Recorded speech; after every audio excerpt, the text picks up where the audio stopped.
আসসালামু আলাইকুম। Education news agent এর পক্ষ থেকে সকলকে অভিনন্দন এবং শুভেচ্ছা। আশা করি সকলেই ভালো আছেন। আবারও চলে এলাম আপনাদের মাঝে শিক্ষার আরেকটি সর্বশেষ খবর নিয়ে।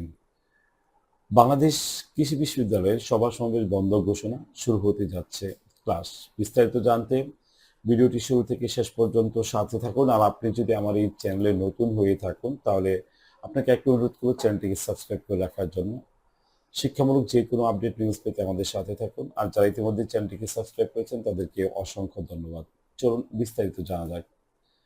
বাংলাদেশ কৃষি বিশ্ববিদ্যালয় বা কিবি শিক্ষা ও গবেষণার সুষ্ঠু পরিবেশ বজায় রাখার স্বার্থে সকল প্রকার সভা সমাবেশ মিছিল মিটিং পরবর্তী নির্দেশ না দেওয়া পর্যন্ত বন্ধ এবং ১ সেপ্টেম্বর হতে বিশ্ববিদ্যালয়ের সকল প্রকার শিক্ষা ও গবেষণা চালু করার বিষয়ে সিন্ডিকেট সভায় সিদ্ধান্ত গৃহীত হয়েছে।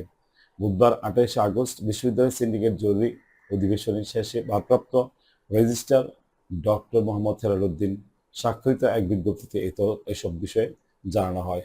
বিজ্ঞপ্তিতে আরো বলা হয় যে আগামী ১ সেপ্টেম্বর রবিবার হতে বিশ্ববিদ্যালয়ের সকল প্রকার শিক্ষা গবেষণা কার্যক্রম চালু হবে এবং বিশ্ববিদ্যালয়ের আবাসিক হলসমূহ পিএইচডি ডরমিটরি আগামী ৩১ আগস্ট খুলে দেওয়া হবে। এছাড়া শিক্ষা ও গবেষণার সুষ্ঠু পরিবেশ বজায় রাখার স্বার্থে সকল প্রকার সভা সমাবেশ মিছিল মিটিং পরবর্তী নির্দেশ না দেওয়া পর্যন্ত বন্ধ থাকবে। বিশ্ববিদ্যালয়ের আবাসিক হল সমূহের শান্তি ও শৃঙ্খলা বজায় রাখার স্বার্থে ছাত্রছাত্রীদের হল প্রশাসন কর্তৃক প্রণীত নীতিমালা যথাযথ মেনে চলতে হবে এবং অনুষদের শিক্ষা ও গবেষণার সুষ্ঠু পরিবেশ বজায় রাখার সাথে ছাত্রছাত্রীদের ডিন কাউন্সিলিং কর্তৃক